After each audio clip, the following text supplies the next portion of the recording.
Anyways, we use a trailer all the time, but we always use it behind the car. So I thought maybe it would be nice to attach it to the lawnmower instead. So I bought a hitch ball. And today we're gonna install that on the lawnmower. Let's go in the garage. So we're in the garage and I want to install the hitch ball right here in the center. But I can't just drill a hole because the gearbox is right behind this plate. So I'm gonna mount an extra plate and I'm gonna cut 2 pieces of this threaded bar and weld it on, and then we can install the hitch ball in the center. So let's get working.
So it's installed and ready to test drive.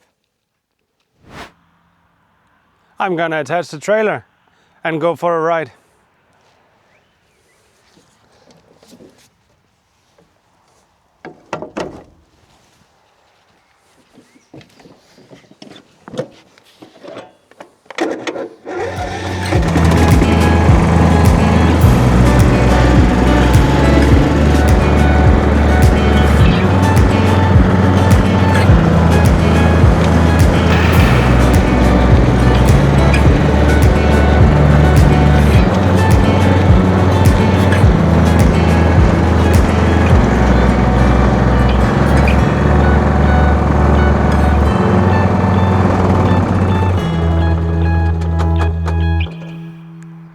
Anyways, have a nice day and see you next time.